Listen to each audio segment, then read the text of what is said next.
Assalamualaikum warahmatullahi wabarakatuh. Waalaikumsalam warahmatullahi wabarakatuh. Bu Puji. Bu Neli, gimana sehat? Halo, alhamdulillah Ya, sehat. semakin cantik, semakin bersemangat ya. Terima kasih.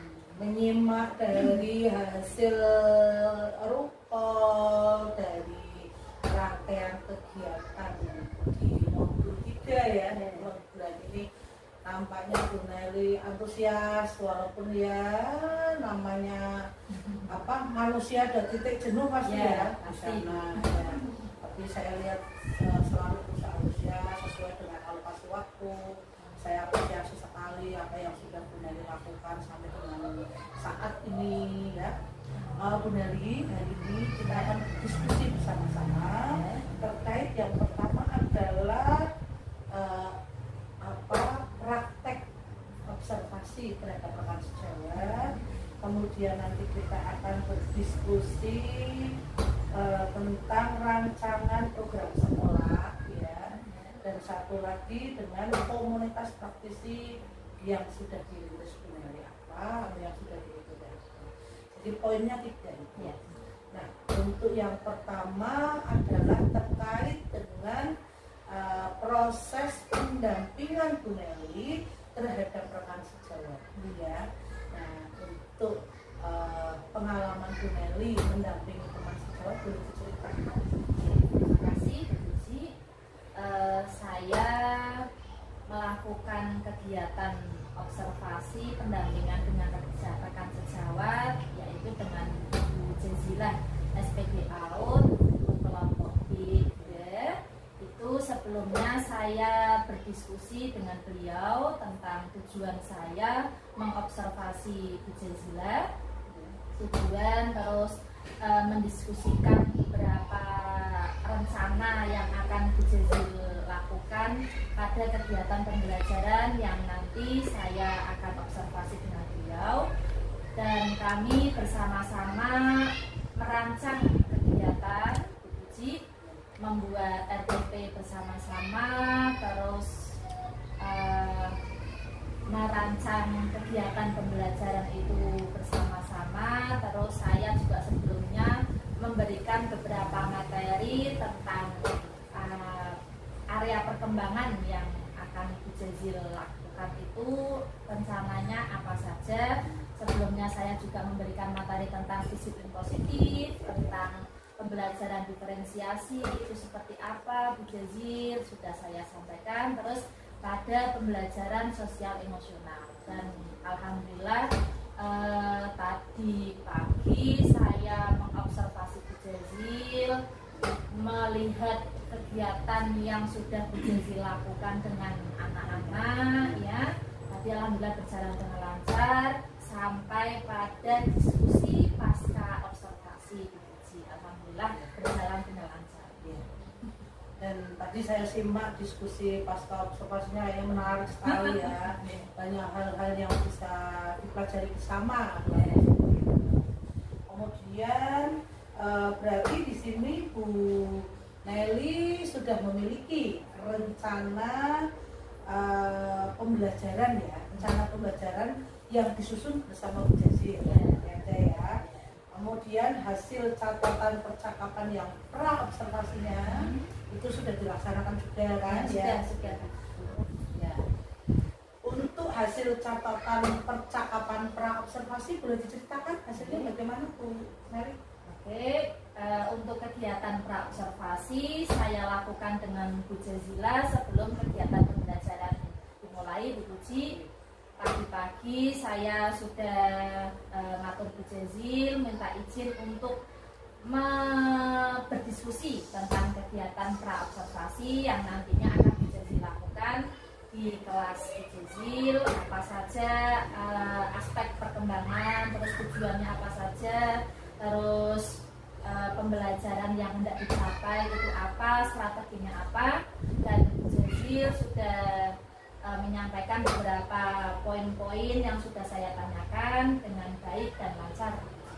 Alhamdulillah. Secara umum sudah berjalan baik ya, sudah berjalan baik. Apakah ada hal-hal yang menarik atau yang agak perlu diskusi khusus ini dari praobservasi itu, ada nggak hal-hal yang menurut Bu Neri ini kok akhirnya kita diskusikan agak jauh, ataukah ini sebagai bentuk tantangan tersendiri sebelum pelaksanaan pembelajaran? Ada? Ya, untuk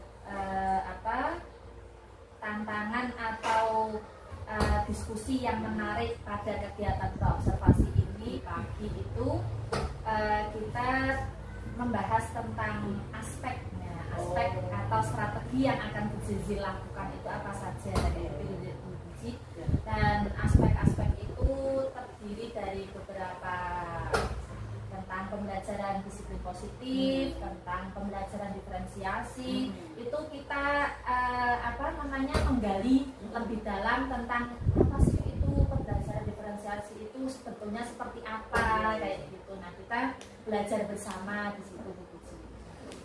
Betul, itu menarik pasti karena saya pun menjadi juga saya ini ya untuk menerapkan disiplin positif dan sebagainya kan mungkin pemahaman beliau akan berbeda dengan yang sudah Bu Neri terima di pelatihan penggunaan.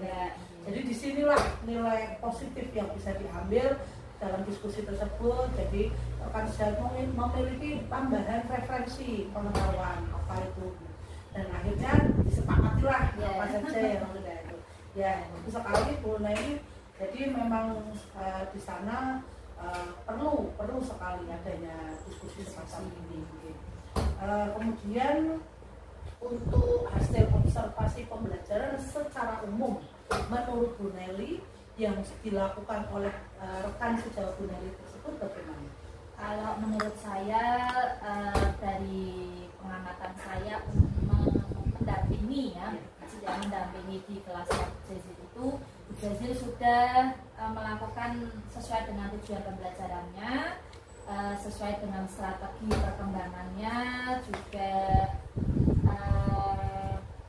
terus area perkembangan yang sudah dicapai itu apa saja sudah bisa dilaksanakan. Namun ada satu yang menjadi umpan balik saya, itu kemarin ada anak dari hasil karya anak itu kurang mendapat ribet, misalnya apresiasi. Nah, seperti itu. Misalnya ada anak yang sudah membuat kantor pos, bangunan kantor pos dari ini loh, aku sudah bikin ini. Nah, itu kurang mendapat ribet dari observasi saya seperti itu. Padahal menurut saya harusnya anak sudah membuat gambaran bangunan yang seperti itu membutuhkan ribetnya untuk bisa bersemangat lagi untuk membangun lebih dalam lagi tentang itu loh. Itu nanti berarti guru itu harus memberikan beberapa pertanyaan formatif juga untuk menggali anak itu. Kok Kak bikin kantor pos, iyalah, terus nanti ada apa saja di situ, kan bisa digali seperti itu. Nanti kan pikirannya mereka kan jadi berkembang, anak jadi nanti di kantor pos nanti ada ini, ada itu, ada apanya lagi. Nah, digali seperti itu nanti kan bisa berkembang lebih dalam lagi seperti itu. Wah, hebat ini. Berarti Bu Neri sudah punya gambaran juga hal-hal apa saja yang menarik, yang bisa ditingkatkan, dan bagaimana kita sebagai pendidik menyikapinya di sana. Ya, bagus Bu Neri. Untuk hasil rekaman observasinya sendiri sudah ada ya? Sudah ada semua.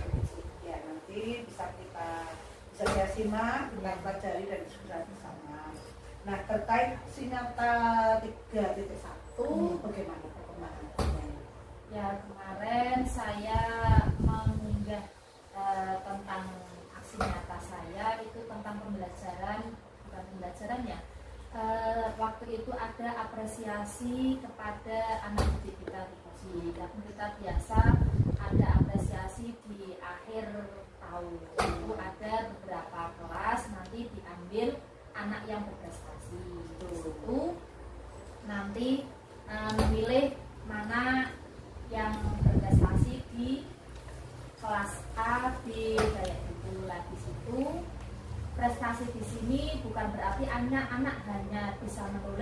mendukung saja, namun beberapa aspek perkembangan juga harus ada penilaiannya lebih dalam lagi. Misalnya si A kok sudah bisa nulis tapi kok tidak dapat piala kayak gitu. Namun kita kan punya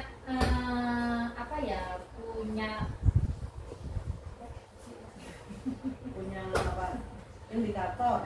Maksudnya kan punya standar sendiri ya untuk membuat anak itu mendapatkan piala apresiasi tersebut. Misalnya dari segi sosial emosional, anak berkembang dengan baik. Dari aspek perkembangan. Iya, dari semua 6 aspek perkembangan berkembang dengan baik, tidak hanya bisa menulis dan berhitung saja. Nah, itu ada wali murid yang protes. Kok anak saya sudah mengikuti lomba-lomba, namun yang dipilih pencapaian itu, dan beberapa kali sudah mendapatkan kejuaraan. Ya. Dan tujuan kegiatan itu sendiri apa Bu dari sekolah? Memberikan apresiasi itu tujuannya apa? Itu juga tujuannya untuk memberikan reward. Berarti kan nanti di akhir tahun kita memberikan reward semacam piala tersebut kepada anak-anak perwakilan di kelas itu, misalnya bisa anak termotivasi, lebih termotivasi, memotivasi anak agar lebih berkembang dengan baik pada 6 aspek perkembangan tersebut. Berarti untuk memberikan motivasi. Ya, dan terkait tadi yang dialami bahwa ada wali murid yang berkomentar, istilahnya tidak sepakat dengan apa yang sudah ditetapkan oleh sekolah. Itu bagaimana respon sekolah? Nah, respon sekolah kita duduk bersama dengan kepala sekolah, guru, dengan wali murid tersebut, menjelaskan apa tujuan kita memberikan apresiasi kepada anak tersebut, dan kita menjelaskan ya bukan kekurangan ya Bu Puji ya, maksudnya itu anaknya itu pada segi sosial emosional itu kurang baik ya, kurang berkembang dengan baik. Jadi kita memberikan apresiasi tersebut tidak hanya anak itu bisa mengikuti lomba semuanya dengan memperoleh piala tersebut, piala lomba kemana-mana mendapatkan piala dan mendapatkan kejuaraan, tapi kita juga melihat perkembangan di kelas selama mengikuti pembelajaran di kelas. Berarti yang bisa saya tangkap, sekolah memberikan apresiasi atau reward agar anak termotivasi berdasarkan indikator tertentu yang sudah ditentukan pihak sekolah, meliputi 6 aspek perkembangan. Nah, dari indikator-indikator ini yang tercapai paling tinggi nominal itulah yang akan mendapat. Menurut Bu Neti, yang dilakukan sekolah saat ini sudah tepat ataukah Bu Neti punya pendapat lain? Nah, kalau saya sih lebih baik untuk kedepannya tidak usah mendapatkan apresiasi pada salah satu anak saja. Untuk kedepannya semua anak disamaratakan untuk mendapatkan apresiasi tersebut. Jadi tidak ada pembedaan antara si A si B. Jadi semua termotivasi untuk mendapatkan apresiasi tersebut. Menurut saya seperti itu. Dan saya sependapat sih Bu Neti. Karena semua anak berhak diapresiasi. Walaupun cakupan kemampuan yang dia miliki berbeda-beda, dan toh kedepannya setiap anak itu juga punya bakat dan motivasi dan kemampuan yang berbeda juga.